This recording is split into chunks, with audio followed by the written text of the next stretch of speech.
So, let's talk about shelter. So, if you're a puffin and you're trying to get your burrow, plants might block you.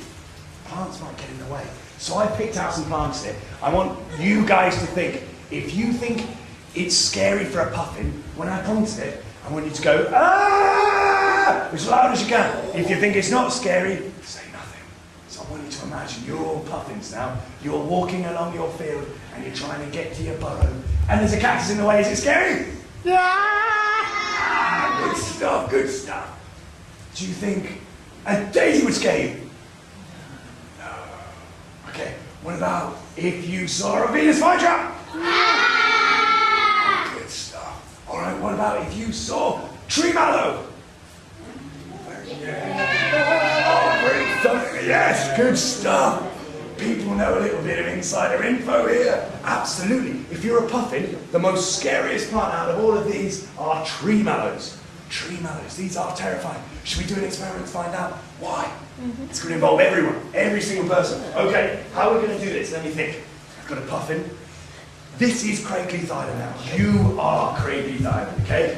If the puffin can get across Craigleith Island right from the back, all the way across, past every single person, up and down the row, and then get down to here, into the burrow, the puffin can have more puffins. And that's what we want. So that's good. Okay, so we're going to go up here and release. Okay, Charlotte, release the puffin. The puffin is on the way through Craigleith Island. It's running. Release the puffin. Here we go. It's zooming down here. The puffin's running across the island, excitedly, skipping its toes, going, I'm going to go and frolic in my burrow and have more puffins. It's going to go under the eggs. It's so much fun. You did chuck it in there. It's going down. It is. It's going to go to the island. Okay, are you ready? Are you ready? Chuck it in there. Oh! Okay, very good. Very good. It's in.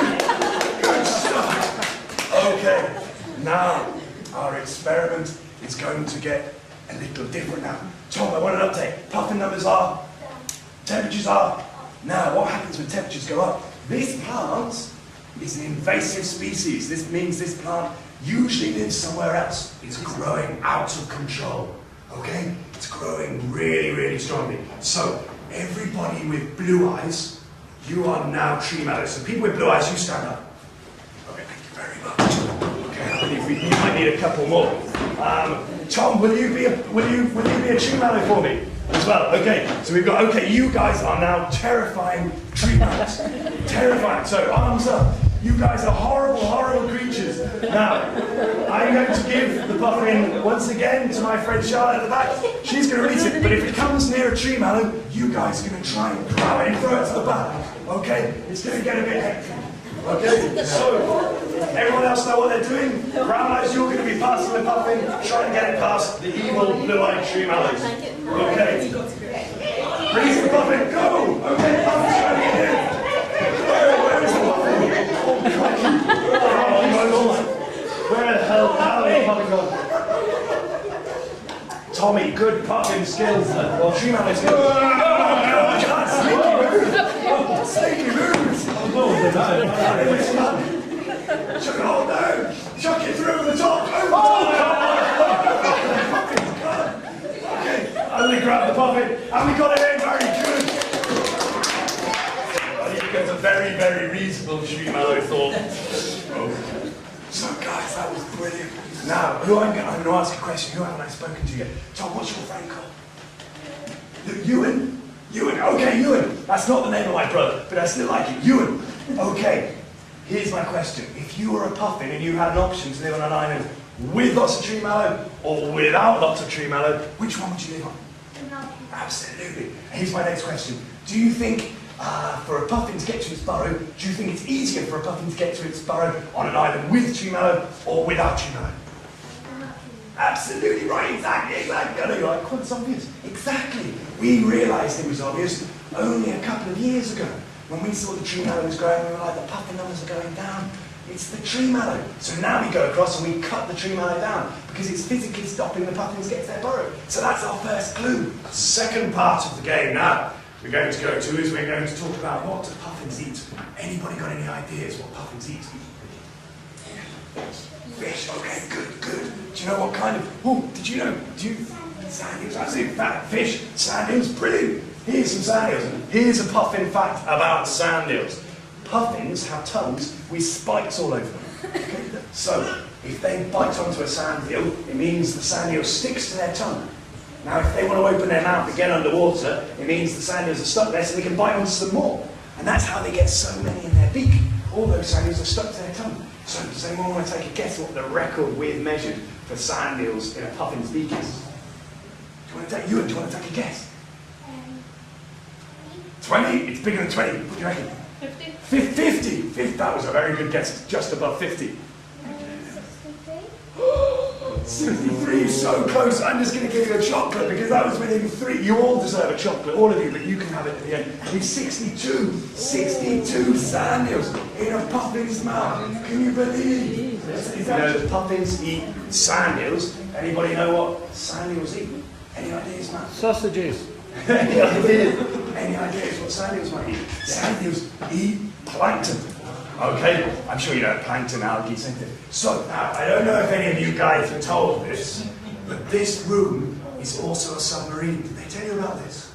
Oh gosh, well, I hope you can all hold your breath and swim. We should be okay in here, but this room is now going to drop to the bottom of the sea. Before we do that, I need 2 adult volunteers. Okay, so, Granny, I know, guys, this is usually Granny. This is now Granny Sand Eel.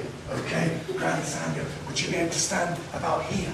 Okay, now, who is going to be... Oh, there we go. This is usually Dad, but now he's going to be Mr. Plankton. Would you mind coming up, Mr. Plankton? Thank you very much.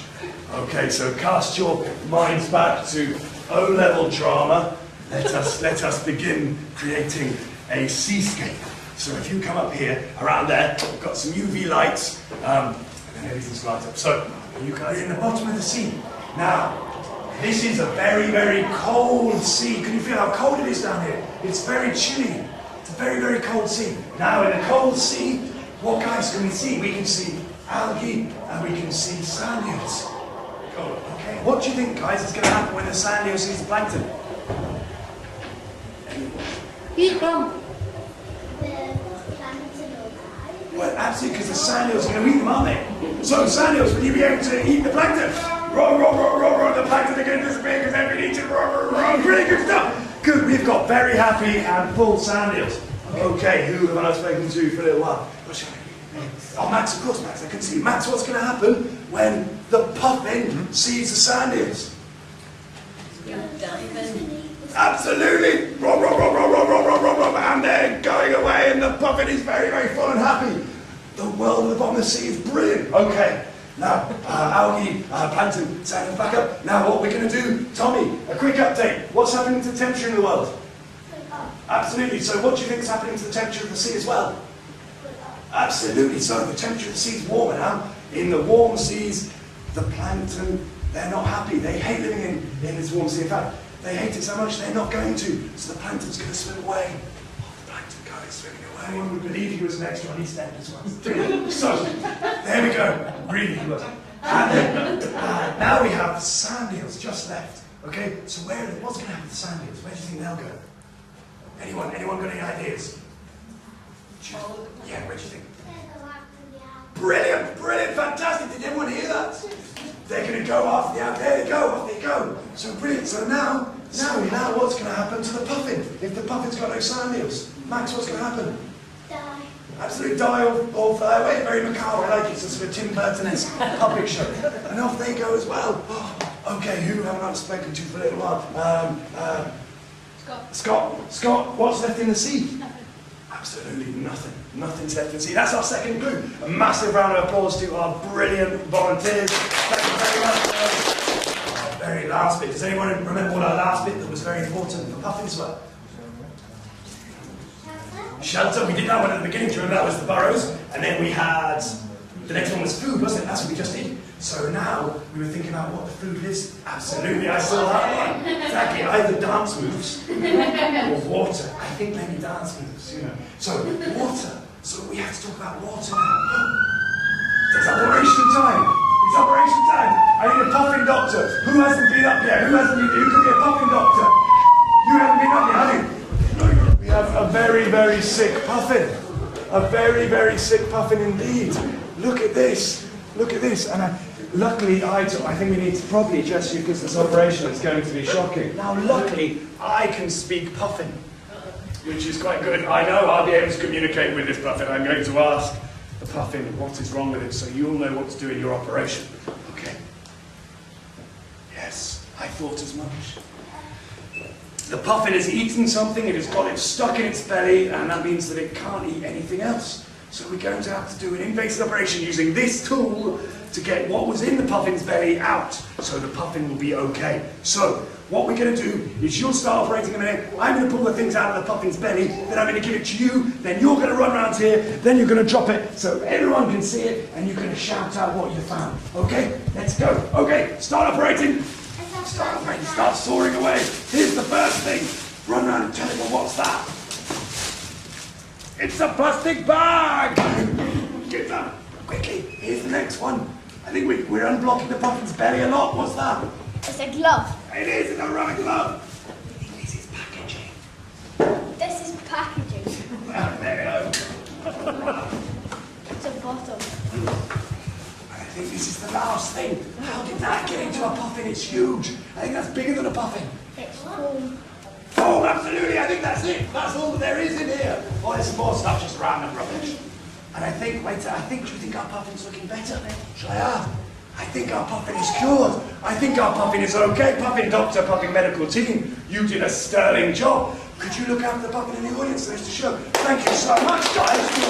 If a puffin saw this in the water, like that, and it had dodgy eyes like I do, those dodgy eyes, had dodgy eyes, the puffin would then go and gobble it down and it would get stuck in the puffin's belly. I think that would happen.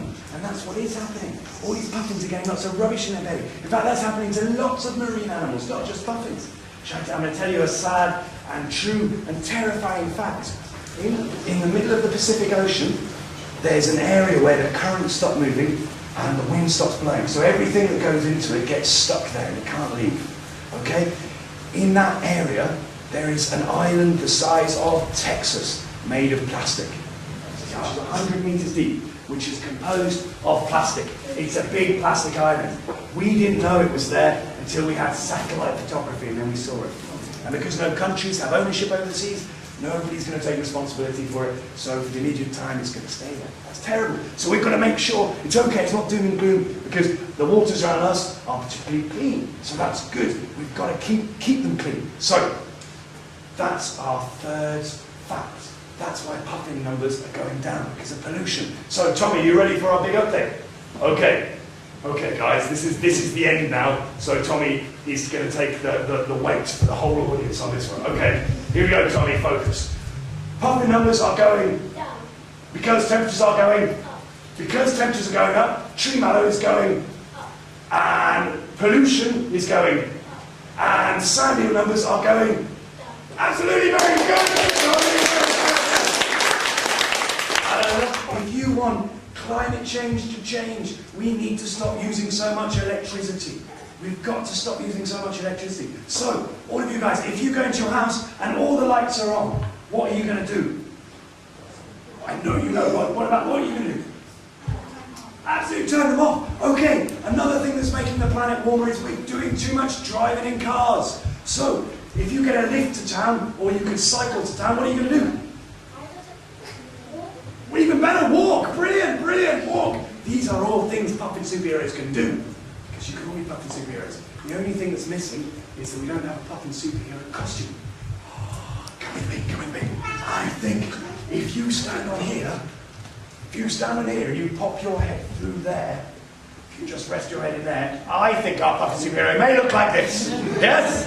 Good stuff, good stuff. So guys, that's the end of the show. We've got our puffin superhero, worked out what's going on, so we've done well.